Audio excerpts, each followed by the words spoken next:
Bonjour à toutes, bonjour à tous et bienvenue dans l'école du futur. Au programme aujourd'hui, championne du monde des maths, Faith Odunsi, 16 ans seulement, fait la fierté du Nigeria. C'est notre génération talent à suivre. Et il y a une idée derrière la tech et quasiment un indice pour vous donner le thème de sa chronique du jour sur son hoodie, c'est Gaël Musquet. Complètement, on repart aux origines du chat, des messageries instantanées qui prennent une place de plus en plus importante d'un point de vue professionnel, mais aussi personnel. On y revient tout à l'heure avec XMPP. XMPP qui est inscrit justement sur ton hoodie. On ne le voyait pas forcément super bien à l'image, mais je vous promets, on va lancer un concours pour les prochaines fois. Qui réussit à reconnaître l'indice sur le hoodie de Gaël gagne un stage avec lui à Vernon. Allez, c'est parti. Je me propose de le proposer tout simplement. Allez, notre question du jour, évidemment, sans emploi, sans études, ni formation. Ce serait le cas de 1,5 million de jeunes en France, des 15-25 ans, définis par un acronyme NEET. N2ET, des décrocheurs sous les radars qu'une étude de l'IFOP pour la Fondation Alpha Omega met en lumière. Alors pourquoi se sont-ils largués dans leur parcours scolaire et professionnel?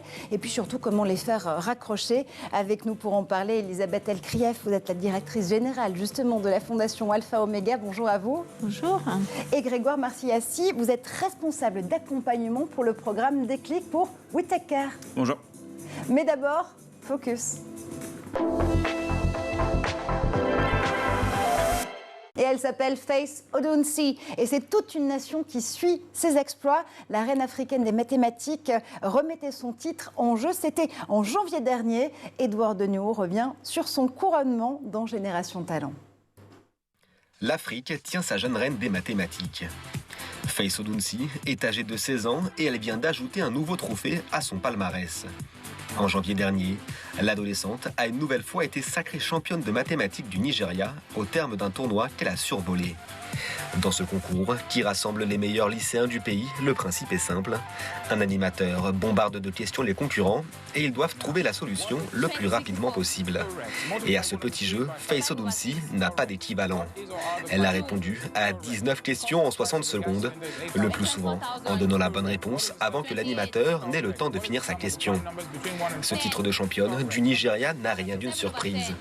En mars 2021, l'adolescente a été sacrée championne du monde de mathématiques lors du Global Open Mathematics Tournament organisé en Angleterre. Dans ce concours d'excellence, réunissant des jeunes prodiges venus du monde entier, Faith Odunsi a triomphé en finale face à deux garçons, un Indonésien et un Philippin. Portée en triomphe, à son retour au Nigeria, la jeune fille de 16 ans sait déjà ce qu'elle imagine pour son futur. Fille d'un père médecin et d'une mère évoluant dans la finance, Faith voudrait travailler dans les nouvelles technologies. Et d'ici là, la jeune fille se verrait bien poursuivre son cursus à l'étranger. La belle histoire de Faith Odunsi au Nigeria. Gaël, je sais que ça t'inspire parce que la place justement des femmes, des filles dans les mathématiques et dans les carrières scientifiques, elle est fondamentale. Complètement, quand je reçois ces jeunes stagiaires de 3e à l'Observatoire de Vernon, c'est important d'avoir des exemples qui prouvent et qui montrent à ces filles à quel point les femmes ont joué un rôle important dans ces filières, à quel point elles n'ont pas été reconnues, contrairement à leur mari, à leur directeur d'observatoire, etc. Et là, on a une vision extrêmement fraîche et moderne de cette expression de ces talents qui ne peut qu'inspirer d'autres jeunes filles à leur emboîter le pas. Des talents, évidemment, vous le savez, qu'on va chercher où qu'ils se trouvent ici dans l'école du futur. Aujourd'hui, on va parler de ce phénomène inquiétant. On va se plonger dans la tête des décrocheurs, mais des décrocheurs très spéciaux, sans emploi, sans formation et sans école. On les appelle les NEET. Discussion tout de suite. Et justement, sans emploi, sans école, sans formation, ce serait donc le cas de 1,5 million de jeunes en France, des 15-29 ans, baptisés, surnommés les NEET, selon l'acronyme anglais, encore une fois, N2ET. Elisabeth Elkrief, vous êtes donc la directrice générale de la Fondation Alpha Omega qui mène cette étude avec l'IFOP sur ces jeunes. Vous venez de vous plonger dans la tête de ces jeunes décrocheurs et décrocheuses. Question de béotienne, si ces jeunes sont sous les radars, vous avez fait comment pour les identifier ? On a fait un sondage avec l'IFOP auprès de 1107 jeunes. Et donc, l'IFOP les a contactés et a recueilli leurs témoignages. Mais ils sont quand même identifiés. Enfin, ce ne sont pas les invisibles, entre guillemets, qui sont une partie des NEETs sur lesquels il y a vraiment de grosses interrogations, puisque certains d'entre eux sont à la mission locale, entre guillemets. Certains d'entre eux se font connaître par d'autres moyens. Certains d'entre eux sont accompagnés par Pôle emploi. Et certains d'entre eux sont passés par la mission locale, mais n'y sont plus. Grégoire, vous êtes directeur du projet Déclic pour l'association We Take Care. Ce statut des NEET, ça plonge ces jeunes dans une grey zone, dans une zone un peu grise. Est-ce qu'ils sont invisibles pour autant? Non, visiblement, d'après ce que Alors, Elisabeth c'est dit. très, très juste ce que disait Madame. Cette notion de NEET, c'est d'invisible. On parle souvent des invisibles et on peut avoir un peu une vision très parcellaire en disant à partir du moment, soit ils ne sont pas inscrits dans les services publics de l'emploi ou les grands guichets, soit ils y sont, auquel cas le problème est réglé. Et nous, c'est vrai qu'il y a le vrai sujet des jeunes qui ne connaissent pas ces dispositifs et qui n'y vont pas du tout. Et il y a aussi un vrai sujet des jeunes qui sont passés une fois par ce guichet, qui sont rentrés une fois à la mission locale, qui ont été une fois voir un conseiller Pôle emploi et qui, en fait, soit parce qu'ils n'avaient pas les bonnes attentes, soit aussi parce que parfois l'accompagnement, le fit avec le conseiller ne s'est pas forcément fait, n'y retournent pas. Et en fait peuvent, d'un point de vue statistique, être considérés comme étant accompagnés par un service public, mais en fait sont dans le même statut de décrochage et cette phase un peu de stagnation où on se dit je ne fais rien, j'en ai marre de rester chez moi, mais en même temps je ne sais pas par quel bout en fait prendre la démarche de me construire un projet. Donc il laisse quand même des traces et on peut justement les retrouver notamment par ce biais-là. On va revenir dans un instant à la façon dont vous renouez la communication avec elles et avec eux. Mais d'abord, Elisabeth Elkrief, la fondation Alpha Omega s'est donnée pour mission de relancer l'ascenseur social. Alors vous aidez ceux qui passent par les escaliers pour aller plus vite. Vous apportez un soutien financier évidemment, stratégique, opérationnel aux associations de l'éducation pour pouvoir justement venir en aide à ces publics, les aider à changer d'échelle. Un des premiers enseignements de l'étude, encore une fois, que vous publiez, elle est sans appel. C'est un rendez-vous manqué avec l'école. Exactement. Alors déjà, si on doit un petit peu cartographier ces gens, il y a 34% d'entre eux qui sont des décrocheurs à proprement parler, c'est-à-dire qui ont le brevet des collèges au max. Il y en a 50% qui n'ont pas le bac. Et pour ceux qui ont eu le bac et qui commencent des études supérieures, il y en a 25% qui ne finissent pas leurs études. Donc aujourd'hui, c'est un rendez-vous manqué avec l'école, je pense à plusieurs titres. Le premier, c'est que beaucoup d'entre eux ont redoublé et ne maîtrisent pas les fondamentaux. Donc ça, c'est un des premiers moments critiques de risque de décrochage scolaire qu'il faut surveiller quand on est parent ou enseignant. Ensuite, vous avez la problématique du collège où les problèmes de comportement sont assez indicateurs du risque de décrochage. Ensuite, je dirais que le problème de l'orientation et de la compréhension de à quoi l'école sert est majeur. Et ensuite, vous avez finalement un moment que je trouve assez intéressant, qui est que quand les enfants ou les jeunes ont eu le bac et qu'ils passent en études, on a le sentiment qu'ils sont sortis d'affaires. Et en fait, il y a énormément de décrochage pendant les études. Et c'est un moment assez critique où il faut accompagner les jeunes parce qu'ils ne sont pas encore adultes. Et finalement, s'ils se sont trompés de voie ou s'ils ne s'adaptent pas, là encore, ils sont largués et ils arrêtent. Oui, pourquoi? Parce que, j'allais vous dire, ils se sentent largués par la méthodologie, parfois peut-être aussi ce différentiel entre des cours en fac où il faut qu'on soit autonomisé dès le départ. On ne l'est pas forcément, même quand on sort du lycée ou quand on sort d'une partie de ces études secondaires. On peut être un peu perdu, déstabilisé parfois parce qu'on ne sait pas s'y retrouver. Exactement. Non, mais finalement, ces moments charnières, ils sont assez importants à comprendre. Vous voyez, quand un enfant passe de l'école primaire au collège, c'est un moment très compliqué parce que vous aviez qu'une maîtresse qui vous chouchoutait. Après, vous avez 10 profs qui connaissent même pas votre nom et vous n'arrivez pas à vous organiser. Je dirais que la fac, c'est pareil. C'est-à-dire que vous allez, si vous voulez, en cours, vous ne savez pas comment vous organiser, vous ne comprenez pas les méthodes de travail, vous avez des enseignants qui sont extrêmement différents, vous avez une méthode très verticale, etc., etc. Et quelles que soient les raisons pour lesquelles vous êtes en fac, ça peut être compliqué. Moi, je vais vous donner un exemple que je trouve très concret. La majorité des gens qui vont en psycho, c'est pour être psychologue. C'est-à-dire qu'ils rêvent d'aider les autres, d'être au chevet, ou en tout cas être psychologue clinicien à côté des gens. Et finalement, les études, les 2-3 premières années de psycho sont extrêmement compliquées. Ça va de concepts assez difficile à appréhender pour des enfants de 18 ans. Étudier Lacan et comprendre les concepts freudiens, c'est quand même très complexe. Et parallèlement, vous avez des maths ou des probas appliqués aux sciences sociales de façon à être capable d'analyser des groupes témoins, des machins, des trucs pour comprendre les moteurs psychologiques des gens que vous étudiez. Et finalement, vous avez des gens qui sont allés pour avoir une écoute de gens en difficulté et qui perdent complètement pied parce qu'ils n'avaient pas compris que ces 3-4 années très théoriques ou très mathématiques allaient être une condition nécessaire pour ensuite accéder à un métier de soins, mais de soins très conceptuels finalement. Donc il y a plusieurs choses ici. Grégoire, évidemment, je vous donne la parole dans un instant. Il y a en effet, en même temps, le fait de se dire qu'il y a une inadéquation même de la méthodologie qu'on donne, des guidelines qu'on donne pour pouvoir réussir à faire ce Krav Maga, ce stage de survie dans ces études supérieures. Mais il y a aussi l'inadéquation des programmes tout court vis-à-vis de la motivation qu'on peut entretenir chez ces jeunes. Il y a une mécompréhension aujourd'hui des apprenants et de la façon dont on les aide à aller vers ce parcours professionnel, ce parcours scolaire. Nous, ce qu'on voit aussi, que nous disent beaucoup de jeunes, et ce que décrit Madame, on l'a vraiment à la fois, c'est des jeunes qui vont nous écrire, des jeunes qui sont lycéens, des jeunes qui sont en études supérieures, même aussi parfois des jeunes qui nous écrivent du collège, pour nous dire, en fait, c'est l'impression, et c'est exactement ce que vous disiez sur les études de psychologie, mais qui peut se retrouver très tôt, l'impression d'un savoir qui est très théorique, de ça ne me servira à rien, des jeunes qui nous écrivent, qui me disent je m'ennuie. Et du coup, j'ai envie d'arrêter. Là, je comprends que même au collège, parfois, je m'ennuie, j'apprends des choses qui ne me serviront pas. Il y a aussi des gens qui ne sont pas faits pour forcément rester trop assis derrière un bureau. Et là, le sujet qu'on peut avoir parfois, certaines fois, c'est qu'on a pour ça des filières professionnelles qui peuvent tout à fait s'adapter à des gens qui ont envie de mettre plutôt la main les mains dans le cambouis, de commencer à travailler aussi.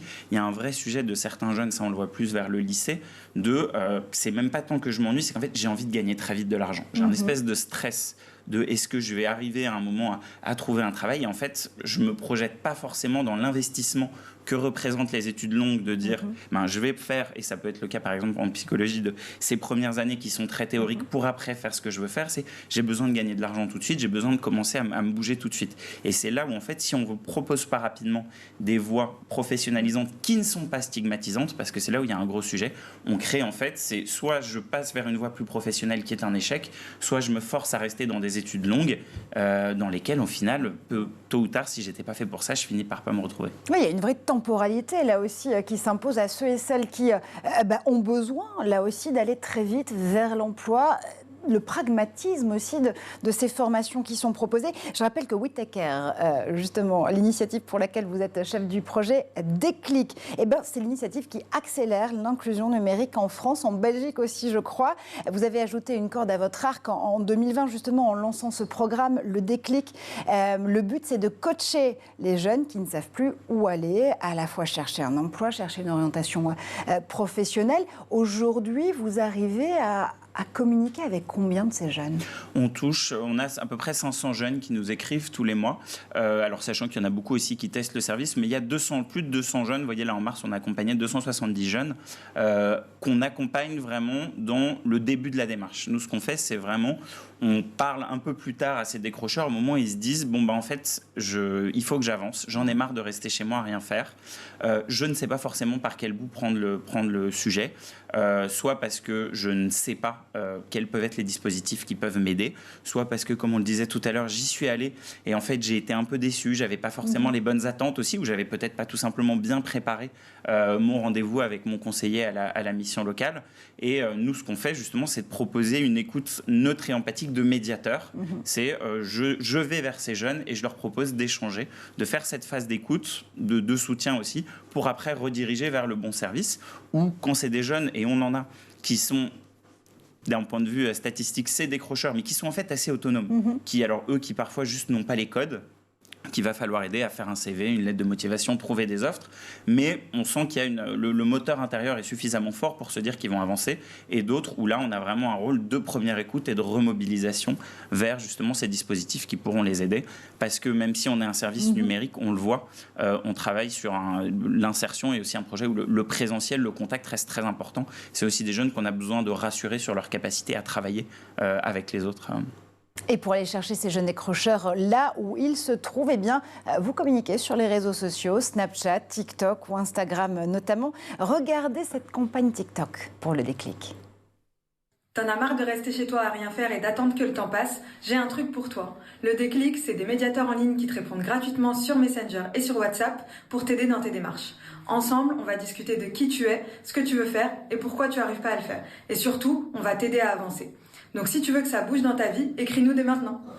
Et c'est justement, je crois, votre accompagnatrice responsable d'accompagnement qui s'adresse directement à ces jeunes décrocheurs et décrocheuses sur TikTok. Donc l'interaction, l'idée c'est de pouvoir recommuniquer à nouveau, là aussi sans forcément forcer ces jeunes à utiliser un canal sur lequel ils ne sont pas tout simplement.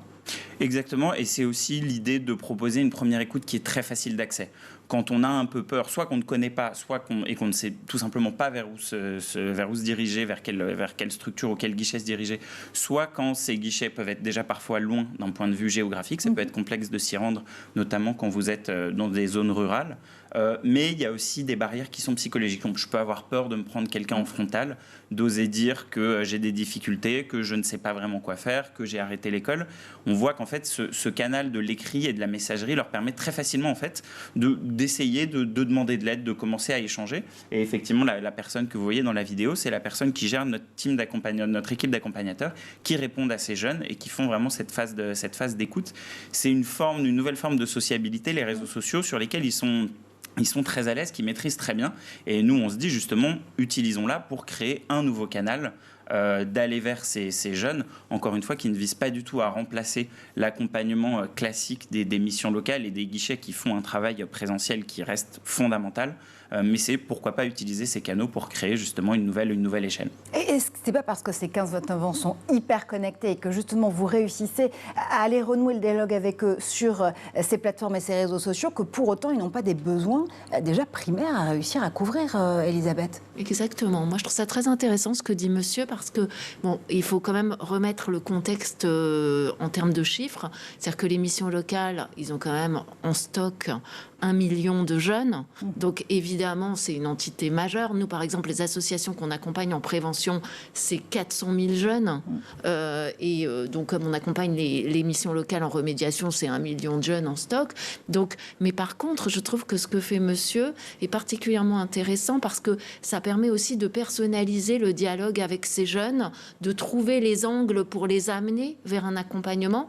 Parce que ce que font les missions locales et ce que font ces organismes d'insertion, c'est quand même fascinant. Moi je les ai découverts en prenant ce métier il y a 5 ans. Et pour être très clair, ce sont des gens qui ont compris qu'il fallait un conseiller mission locale. Il a en général une dizaine de jeunes. Donc c'est quasiment un membre de la famille. Vous voyez, il y a un rapport très, très intuitif personné. Et un jeune qui est décrocheur, il a toute une myriade de problématiques ça peut être le logement, la santé, des problèmes administratifs, des problèmes évidemment de qualification, mais aussi des problèmes d'emploi. Mais je le schématiserai un peu plus clairement, qui est pour moi, quand j'essaie d'expliquer aux gens, les gens me disent, mais en fait, on va matcher une offre d'emploi et un jeune, en gros. En fait, c'est pas du tout ça, puisque globalement, pour moi, il y a des jeunes, l'employabilité d'un jeune va de 1 à 10. Le 9 ou 10, c'est en effet, j'ai fait tel type d'études, tel type de formation, et j'ai besoin qu'on me fournisse une offre d'emploi qui va correspondre, ou l'inverse. Lorsque vous êtes au niveau 1 ou 2, vous ne croyez plus en vous, vous êtes parfois toxico, parfois vous dormez sous les ponts, parfois... Et en fait, ces gens des missions locales sont fascinants. C'est-à-dire qu'ils vont les chercher, ils leur trouvent un psychologue. Parfois, ils leur payent leur ticket de bus pour aller chez le psychologue de leur poche. Et ils les accompagnent de façon à ce que petit à petit, ils règlent des problèmes de logement, de santé, des problèmes matériels pour qu'enfin, ils puissent être prêts à regarder avec attention quelles sont les possibilités d'emploi ou les possibilités de qualification qui s'offrent à eux. Grégoire, c'est vraiment en tout. On se rend compte qu'il y a un accompagnement holistique à mener avec chacun et chacune de ces jeunes-là. D'ailleurs, ils vous disent qui est quoi ? très important parce qu'effectivement, comme l'expliquait Madame, on a parfois même des jeunes qui ne sont pas conscients d'avoir certains freins à lever avant de chercher du travail. Nous, on va avoir des jeunes qui nous écrivent en disant « j'ai besoin d'aide pour faire un CV ». Et en fait, typiquement Sonia, la personne que vous avez vue dans la vidéo, vous dirait je commence toujours un accompagnement par une phase de diagnostic, comprendre un peu la situation un peu plus globale de la personne. Et en fait, vous allez avoir, je crois qu'on en a eu hier, alors je dois sans donner trop d'informations, mais une jeune femme qui nous écrit parce qu'elle cherche du travail, et en fait, assez vite, vous comprenez que c'est une jeune mère célibataire de 17 ans. Et qu'en fait, on peut faire un CV, on peut lui trouver des offres d'emploi, mais que, exactement comme le fait la mission locale, il faut d'abord se poser la question de quels sont ce qu'on appelle des freins. Quels sont les freins qui peuvent être à régler avant de trouver du travail. Et c'est là où, justement, prendre seulement le sujet de l'employabilité des jeunes par trouver des offres, effectivement, ça marche pour certains, mais ça ne serait pas suffisant pour beaucoup de jeunes. Lever ces freins, d'abord les identifier, évidemment, et surtout renouer le dialogue avec ces jeunes décrocheurs et décrocheuses. C'est ni sans emploi, sans formation, ni école. On continue à en parler dans un instant avec vous deux, Elisabeth et Grégoire. Mais d'abord, on fait un tour du côté de la planète tech. Moi, Gaëlle, je suis certaine que tu as envie de savoir ce que Cheryl Jessica Izenge nous réserve aujourd'hui. Oui, Jessica, qu'est-ce que tu nous as préparé ? Ouais, on va vérifier, regardons le zap.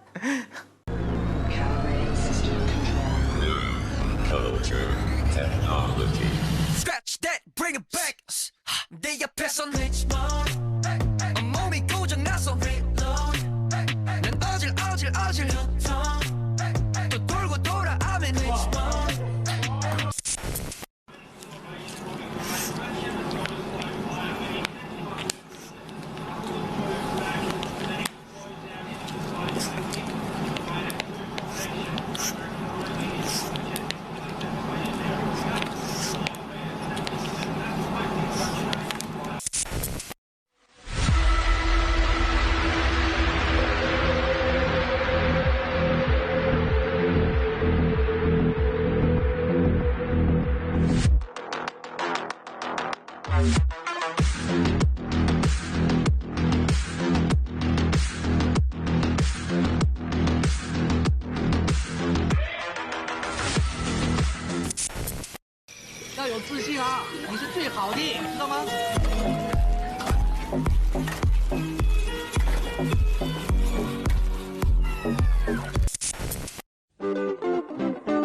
Et on est de retour bien sûr sur le plateau de l'École du Futur, toujours en compagnie d'Elisabeth Elkrief pour la Fondation Alpha Omega et de Grégoire Marciassi pour le déclic, cette initiative de We Tech Care. Avant de reprendre notre discussion justement sur la façon dont on va pouvoir faire raccrocher ces jeunes décrocheurs et décrocheuses, on fait un tour du côté de la tech de Gaëlle Musquet. Et aujourd'hui, Gaëlle, tu nous parles d'un protocole qui a littéralement révolutionné les usages. On les utilise tous. Évidemment, les applications de messagerie, WhatsApp, Signal, Google Talk, Messenger, Telegram, NemNam. Complètement. En fait, ces applications sont devenues incontournables. Elles sont au cœur de nos activités professionnelles. On a eu une illustration avec l'utilisation en parallèle des réseaux sociaux, qui se sont tous dotés d'ailleurs de ces messageries instantanées, notre vie privée, notre intimité, puisqu'on discute avec nos amis, avec notre famille, nos conjoints à travers ces messageries-là. Ce qui est moins connu en revanche, c'est l'ancêtre de ces messageries, qui est l'Internet Relay Chat, l'IRC, qui est un protocole, comme d'autres sur Internet, qui permet en fait de dialoguer. Et sur Internet, ces différents protocoles de la couche application, on peut en citer d'autres. On a le HTTP qu'on tape pour avoir accès à une page web, qui est fait pour transmettre et afficher des documents. Le protocole FTP, File Transfer Protocol, qui est fait pour transférer des fichiers.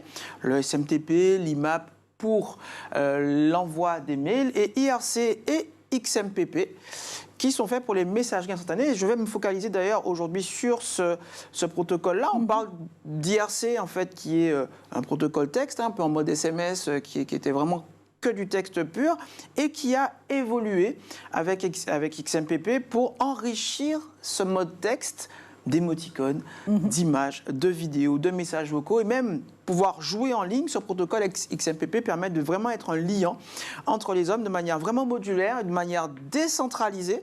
C'est très important, le mot décentralisé, depuis 1999. On n'imagine pas ce qui se cache derrière un émoticône, en effet. Qui utilise XMPP pour de vrai ? Alors, le succès d'XMPP par rapport à IRC a été juste fulgurant, puisque tous les grands noms de l'Internet et du Web ont adopté ce protocole-là. Apple, Cisco, Google, Microsoft, Skype, Facebook. Tout le monde s'est approprié ce protocole parce qu'il est décentralisé, il est robuste, il est modulaire et il permet en fait à toutes ces entreprises d'avoir un socle, une norme, qui permet d'être interopérable et qui permet de dialoguer avec les différents utilisateurs, mais aussi en interne au sein même de ces entreprises. Ce qui est impressionnant aussi, c'est les enjeux économiques. Quand on voit le nombre d'utilisateurs sur WhatsApp, plusieurs milliards, sur d'autres messageries instantanées, on comprend très bien que tous ces géants de l'Internet ont intérêt à utiliser des protocoles robustes et qui permettent de dialoguer. Vous savez, chaque fois qu'on a une panne sur une de ces messageries instantanées, on a des hashtags qui fusent partout pour signaler cette panne. XMPP est malheureusement donc, parfois victime de son interopérabilité, de sa décentralisation, et chaque plateforme commerciale a développé en interne sa propre version où ils ont cherché très tôt à cloisonner les utilisateurs. Quand on utilise WhatsApp, on ne peut pas dialoguer en même temps avec quelqu'un qui est sur Signal ou quelqu'un sur Telegram. Et ça a mis évidemment, malheureusement, en lumière des scandales d'espionnage, puisque ces plateformes ont été utilisées par des groupes criminels, par des États, par des agences d'espionnage pour pouvoir capter des informations et évidemment espionner jusqu'à des chefs d'État. On est au cœur, encore une fois, je le dis, de la vie privée. Et l'État français a décidé d'ailleurs de se doter de sa propre messagerie instantanée libre, Teachapp, qui permet en toute confiance aux agents des services publics de dialoguer entre eux. Cette souveraineté, elle passe évidemment par l'utilisation de protocoles qui ont fait la puissance et qui ont permis de voir émerger Internet. J'ai cité tous ces protocoles au début de ma chronique. Des initiatives comme Matrix permettent de rendre toutes ces plateformes et tous ces réseaux de messagerie instantanée interopérables, de manière souvent hétérogène. Et le hoodie que je porte aujourd'hui avec les deux sables, les sabeurs, est l'illustration parfaite en fait de cette communauté, de son dynamisme qui continue de rivaliser d'imagination pour pouvoir donner de nouveaux usages et de nouveaux univers en fait à explorer en matière de communication entre les hommes. J'espère bien entendu ce sera le plus efficace possible pour ces décrocheurs qui pourront bénéficier de ces avancées. Absolument. Et tu prends quelle pilule en matière de Matrix, la rouge ou la bleue ? La bleue. Et c'est pas le plus sécurisé qui le dit qu'il est, en l'occurrence, en matière de messagerie instantanée non plus. Merci Gaël pour ce point très complet sur nos systèmes de messagerie. Encore une fois, toutes ces technologies, elles ne valent que parce qu'il y a des hackers tous les jours comme Gaël qui peuvent justement les défendre et défendre aussi votre sécurité, votre privacy sur ces réseaux-là. On continue tout de suite à parler des décrocheurs pour les aider surtout à raccrocher. Quelles sont les solutions d'ailleurs pour vraiment réformer l'éducation, parce que tout se joue, vous l'avez vu, dès le collège. On continue à en parler avec nos invités.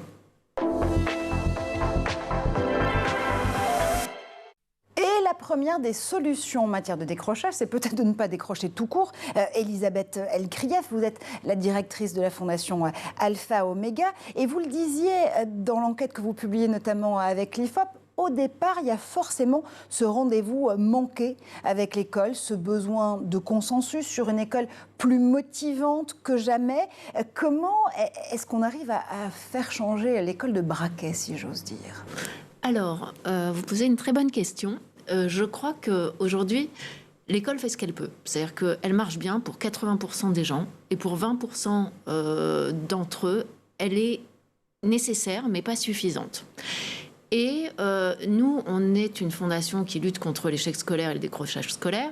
Et donc, on a un mode d'action qui est assez particulier, qui s'appelle la Venture Philanthropie. Et j'en parle juste parce que ça permet de bien appréhender le problème.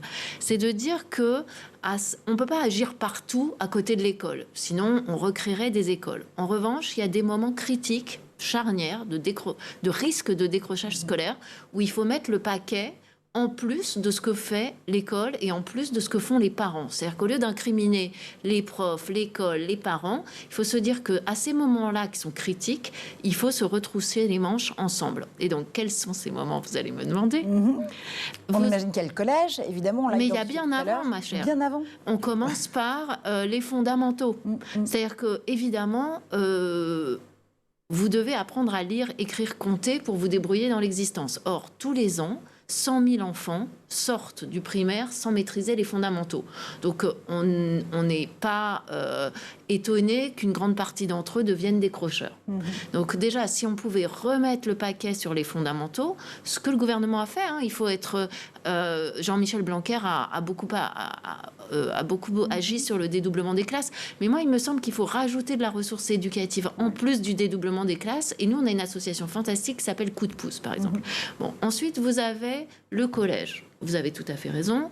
Le collège est un lieu où, globalement, il y a de très gros risques de décrocher parce que c'est le moment de l'autonomie, c'est le passage, comme je vous disais tout à l'heure, de la maîtresse à 10 profs qui s'en fichent de vous.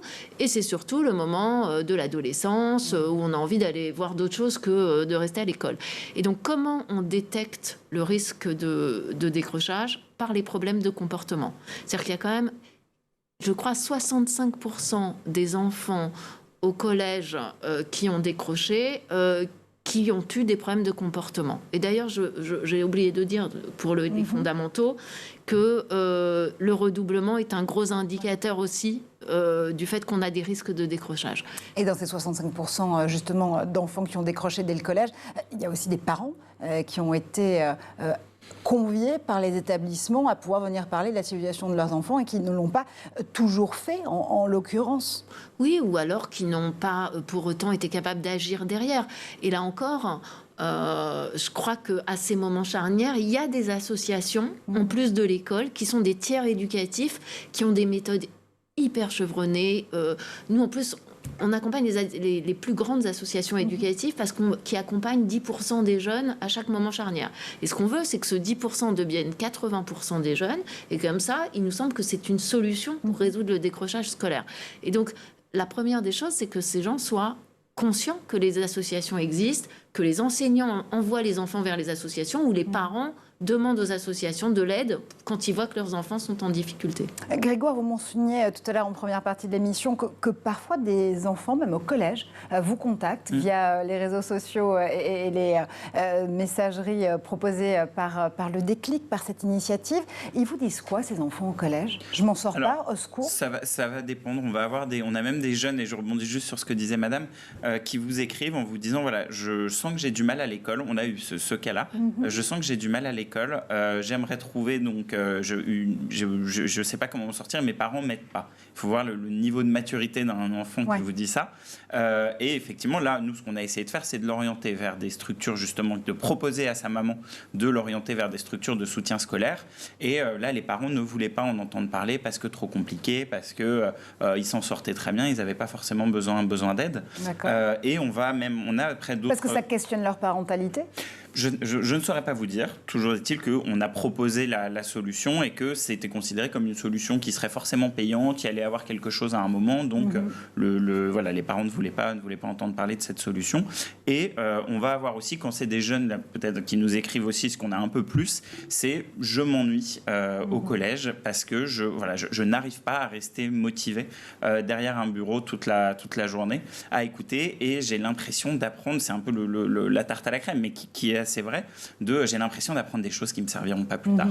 Et que là, du coup, se pose parfois cette fameuse question de comment est-ce qu'on revalorise des filières professionnelles qui donnent peut-être un petit peu moins l'impression d'apprendre des choses très théoriques, qui peuvent presque rassurer aussi sur le fait que je vais apprendre des choses qui seront des métiers plus tard. Je vais être mis en contact plutôt avec des entreprises qui vont m'apprendre à acquérir de l'expérience et avec toujours aujourd'hui le problème que ces voies-là sont un peu considérées sont un peu stigmatisantes et que c'est un peu les voies de l'échec alors que ça ne devrait pas l'être. Absolument. Ce pragmatisme, tu l'entends aussi avec les enfants, Gaël, que tu reçois notamment sur la base de Vernon, beaucoup au collège. Bien sûr, complètement. C'est des élèves de 3e et souvent qui me sont envoyés avant deux types de profils. Alors des passionnés, donc évidemment je prends plaisir à les recevoir parce que c'est des enfants qu'il faut encourager. Je l'ai été moi-même, donc il faut les pousser et au contraire maintenir cette flamme-là. Et l'inverse, des chefs d'établissement, des professeurs qui sont extrêmement bienveillants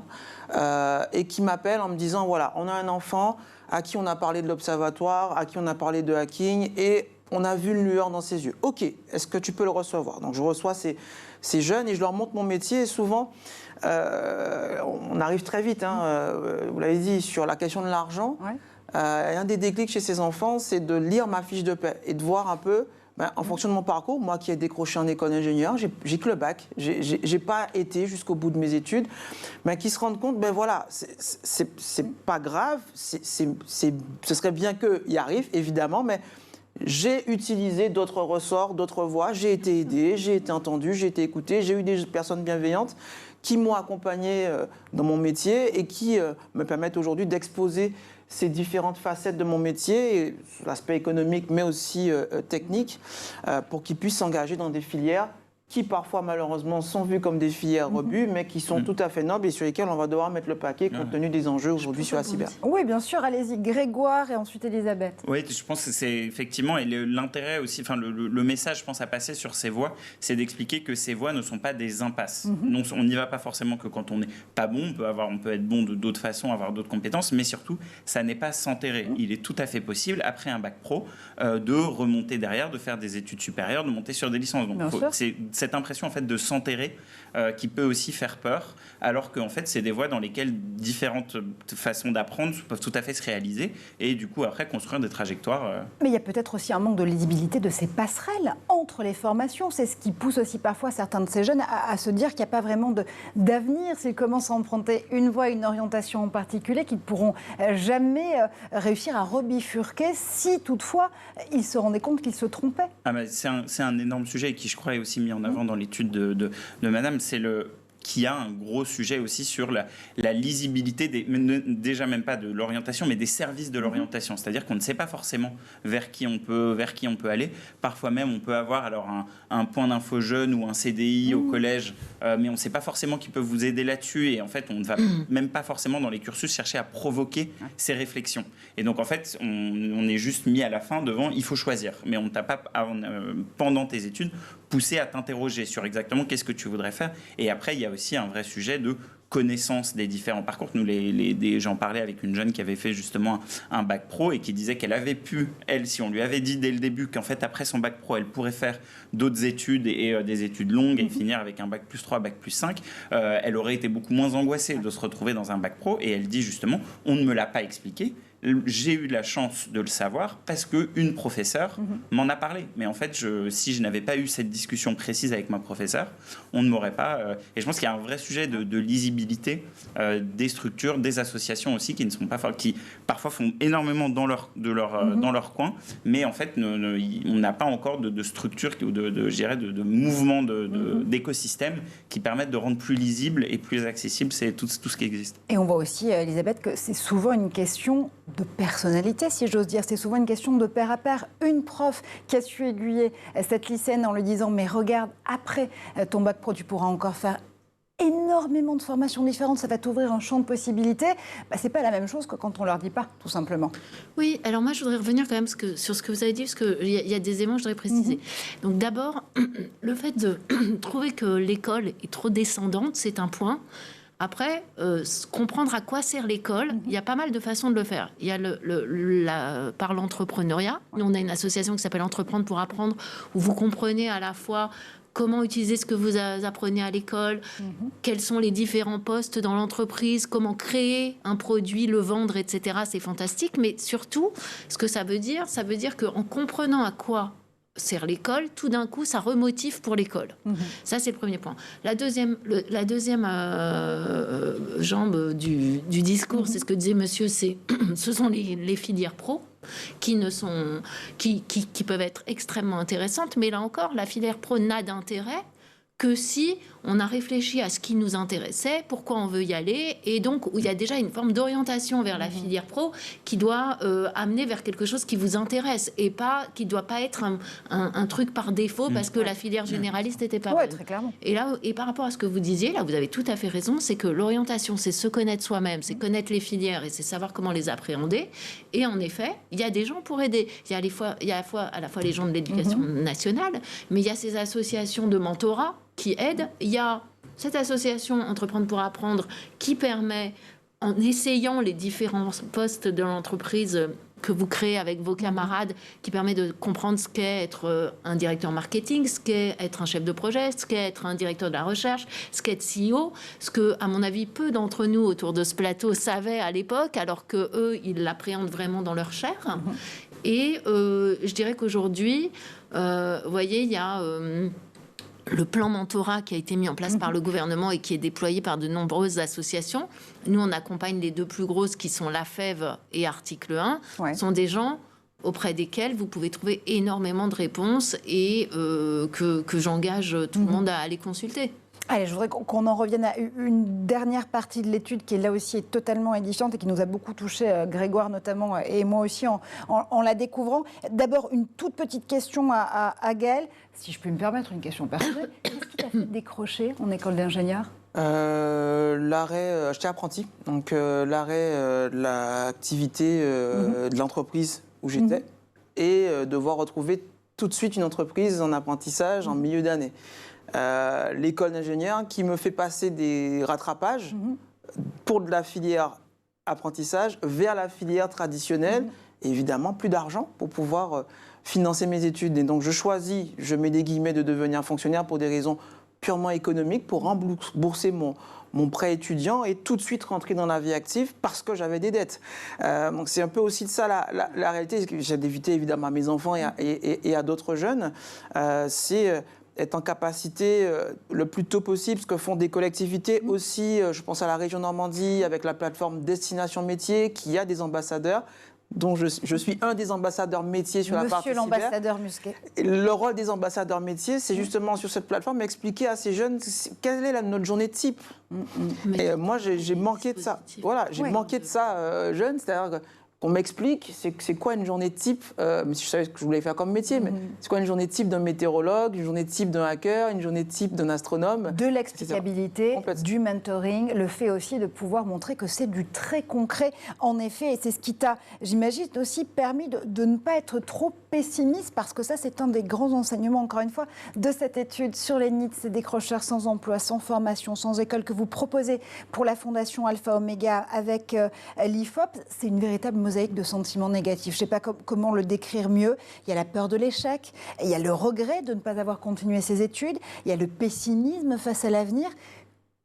Je sais que ça va peut-être paraître un peu facile comme ça, mais comment est-ce qu'on arrive à redonner confiance à ces enfants, à leur dire que le champ des possibles, il est ouvert et qu'il faut voir le verre à moitié plein, Elisabeth ? Écoutez, moi, d'abord, je suis d'accord, c'est poignant. 85% de jeunes de 15 à 29 ans qui considèrent que leur avenir est fichu, on ne peut pas le supporter. Donc déjà, on peut leur faire comprendre que c'est insupportable. Ensuite, je crois vraiment que c'est en permettant aux jeunes de prendre conscience de ses qualités intrinsèques, de sa personnalité, de sa singularité, mais aussi de ses compétences et de leur permettre de les développer, qu'on redonne confiance et qu'on permet aux jeunes de s'épanouir. Et pour ceux qui ont malheureusement déjà décroché, qui n'ont pas, parce que en fait ce que vous avez dit est très juste, et surtout ce qu'il faut peut-être préciser, c'est que ces sentiments-là, ils se produisent à l'école. C'est-à-dire que quand on commence à les repérer à l'école, ça crée une espèce de spirale négative qui fait que en fait on sort de l'école pour ne plus vivre ses émotions. Et aujourd'hui, quand vous êtes sorti de l'école, que vous êtes donc décrocheur ou NEETs ou quel que soit le terme que l'on applique, il faut expliquer aux jeunes que ces dispositifs qui sont proposés aujourd'hui par l'État, comme le contrat engagement jeune, qui permettent de recevoir une petite, voire une subvention suffisamment importante pour pouvoir avoir une deuxième chance et pouvoir s'accrocher à reprendre un chemin de qualification et d'avoir un avenir, c'est effectivement une chance. Et vous savez, les échos que moi j'en ai aujourd'hui par les missions locales ou par les gens avec lesquels on travaille sur le terrain, c'est que une grande partie d'entre eux trouvent que finalement, ils gagnent plus vite et de façon moins compliquée avec les petits boulots. Mais la spirale des petits boulots, c'est un cauchemar. C'est-à-dire qu'en fait, on n'a pas de perspective, on n'en sort plus, on a des moments de pause où finalement on ne gagne rien du tout, alors que là, recevoir un peu d'argent ou recevoir des aides, et c'est par rapport à votre expérience, Gaëlle, que j'ai tilté, c'est que globalement, c'est vrai qu'on a besoin de gagner de l'argent et que souvent, mais il ne faut pas privilégier le court terme au détriment du moyen terme. Parce qu'après, on le regrette amèrement et on a ces 85% de gens qui disent finalement je suis foutu alors qu'ils n'ont même pas 29 ans, quoi. Dernière réponse avec vous, Grégoire, justement, on le voit, pour redonner de l'espoir, pour redonner de l'optimisme, c'est du très concret. Qu'il faut donner et mettre dans les mains de ces jeunes. Ouais, nous, ce qu'on voit justement pour redonner confiance aussi, c'est ce qu'on pourrait appeler une stratégie des petits pas, des petites avancées. C'est je commence à dire à quelqu'un que, par exemple, chez nous avec une messagerie mais ça peut être avec un médiateur de rue, quelqu'un qui est un éducateur sportif, de dire là, j'aimerais bien trouver du travail, j'aimerais bien commencer à avancer.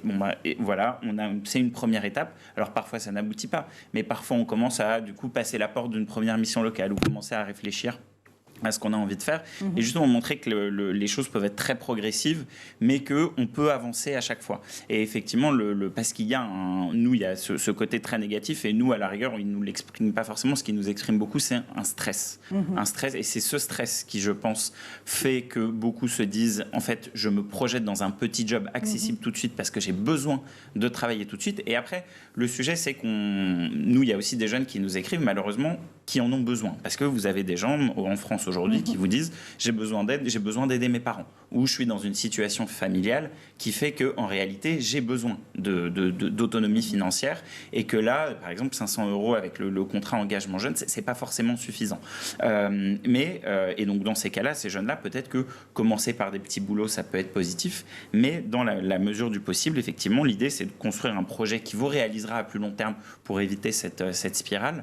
Et c'est là où justement nous on voit beaucoup une stratégie du petit pas, de multiplier les échelles, les moyens de contact, les façons d'avancer, et justement, et aussi pas mettre, je dirais, je pense qu'il y a un sujet aussi de rendre un peu plus moyenne la notion de réussite, parce qu'aujourd'hui c'est vrai qu'on peut avoir un peu l'impression que c'est soit le petit boulot qui en fait à terme je ne m'en satisferai pas, j'en décrocherai, ou c'est cette réussite très lointaine où aujourd'hui parfois, alors on peut se penser que certains jeunes sont un peu nourris d'images d'une réussite qui paraît très inaccessible, alors qu'expliquer que justement il y a des métiers qui sont tout à fait accessibles quand on n'a pas forcément fait de longues études, qui vous permettront de construire une vie heureuse sans aucun problème, et que justement c'est des petites victoires qui créent cette confiance justement. Et on termine justement sur cette note d'optimisme. Merci infiniment Grégoire. Ces petits pas qui peuvent faire les grandes trajectoire, notamment pour aider ces jeunes 15-29 ans à raccrocher.